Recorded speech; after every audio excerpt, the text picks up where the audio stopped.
Salut et bienvenue dans cette matinale. Aujourd'hui, entretenir les oignons avant la récolte. Arrosage. Arrosage modéré. Les oignons préfèrent un sol bien drainé et n'aiment pas l'excès d'eau.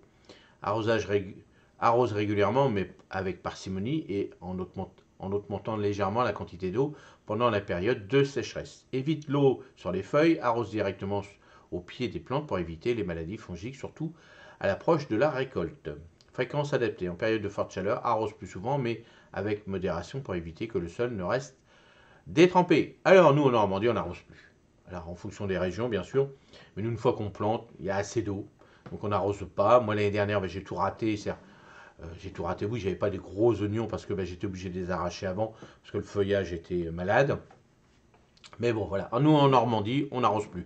On plante, là, il pleut au moins sur une fois par mois, donc c'est largement suffisant. Donc faites gaffe par rapport à vos régions.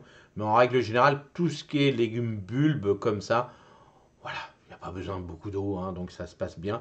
Mais bon, on vérifie, on fait attention, bien sûr. On regarde. Le paillage, protection et nourriture. Paillage organique utilise de la paille, des feuilles mortes, des composts, du compaillis pour conserver l'humidité du sol et réduire les mauvaises herbes. Épaisseur applique une couche de paillis entre 3 et 5 cm d'épaisseur autour de chaque plante. Alors attention, tout ce qui va être bulbe, faites attention au paillage, surtout si vous êtes dans des régions humides, le paillage, on n'a pas besoin. Bien souvent, on n'en met pas, on laisse comme ça, on désherbe à la main, parce que là, les mauvaises herbes, elles poussent quand même, mais faites attention quand même au paillage. Surtout le paillage de paille, ça va. Feuilles mortes, faites attention. Compost, pareil, ça garde pas mal l'humidité. Le foin, bon, ça va encore et encore. Le mieux, c'est quand même la paille, parce que c'est quand même assez gros quand même, donc ça évite d'avoir en dessous pas mal d'humidité. Et puis éviter le gazon, hein. Alors voilà, des petites couches de gazon si vous voulez, mais bon voilà. Tout ce qui est bulbe, faites attention au paillage. Voilà. Moi en Normandie, j'en mets pas. Ensuite, désherbage et espacement. Donc les oignons n'aiment pas la concurrence des mauvaises herbes, désherbent régulièrement autour des plants pour assurer une bonne croissance des bulbes. Les oignons sont, alors espacement adéquat, les oignons sont plantés trop proches, s'ils sont plantés trop proches, éclaircis-les pour suffisamment d'espace entre chaque plant, 10 à 15 cm, pour favoriser le développement des bulbes. Alors moi vous avez vu, hein, j'ai fait en bulbe directement, donc j'ai eu pas mal de soucis avec mes oiseaux parce que ils les retiraient. Là ça va maintenant, ça y est, ils sont partis, donc ils ne m'embêtent plus. Je les ai fait aussi en semis, donc à voir. Et c'est vrai que là, les mauvaises herbes, ouh là là là là, je m'en sers pas, je m'en sors pas, surtout avec les petits oignons blancs et jaunes que j'ai semés.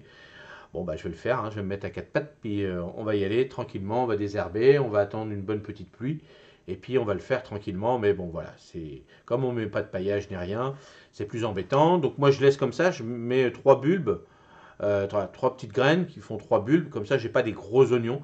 J'aurai des gros oignons normalement, hein, avec mes bulbes que j'ai plantés directement un peu plus loin.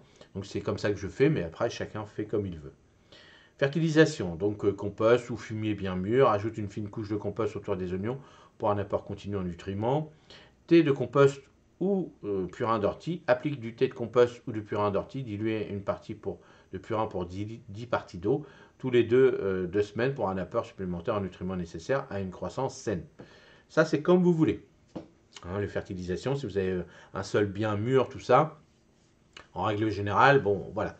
Mais testez, hein, moi je connaissais des jardins où on appelait ça les jardins des Portugais parce qu'ils adorent l'oignon.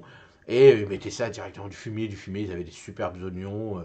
Bon voilà, chacun teste en fonction des régions, tout ça. Mais voilà, en règle générale, il y a ce qu'il faut dans le bulbe. Si vous avez préparé le sol déjà un an ou deux à l'avance avec du fumier et autres, généralement on ne met rien.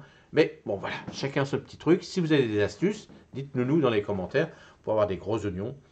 Ça nous aiderait fortement. Mais moi, à chaque fois, j'ai un peu de mal quand même dans mes sols argileux. Hein, c'est ça, hein, c'est le sol argileux qui m'embête un petit peu. Donc, à fur et à mesure, je vais améliorer. Mais c'est vrai que bon, j'ai du mal à avoir des gros oignons, tout ça. Mais ça va arriver. Ne vous inquiétez pas. Vous verrez à fur et à mesure, mon sol va être bien drainé, bien nourri et autres. Hein, qui va éviter d'être collant, tout ça. À fur et à mesure, je vais avoir un sol neutre, comme on appelle ça. Et c'est comme ça qu'on va réussir à faire tous les légumes du potager. Surveillance des maladies et ravageurs. Surveillance régulière, inspecte régulièrement tes plants pour détecter les premiers signes de maladie ou de ravageurs comme la mouche de l'oignon ou les champignons. traitement, utilisent des méthodes biologiques, savon noir, purin, prêle, fougère et autres, et insecticides naturels. Alors voilà, moi, les mouches, non, mais surtout les champignons. Moi, ce que j'attrape, c'est sur le feuillage. Et puis, le feuillage, il tombe, il jaunit. Et c'est surtout ça que j'ai chez moi. J'ai pas le temps d'avoir la mouche de l'oignon, puisque l'oignon n'est pas très très gros. Donc, ils n'ont pas le temps de venir manger. Donc, voilà, en fonction des régions, tout ça, dites-moi, vous, ce que vous avez comme problème avec vos oignons. Tout ce qui est bulles, oignons, échalotes, tout ça. Dites-le moi dans les commentaires. Et puis, on trouvera des solutions. Allez, j'espère que cette petite matinale vous a plu. Et puis, passez une excellente journée. Et on se retrouve demain matin. Salut, merci, au revoir.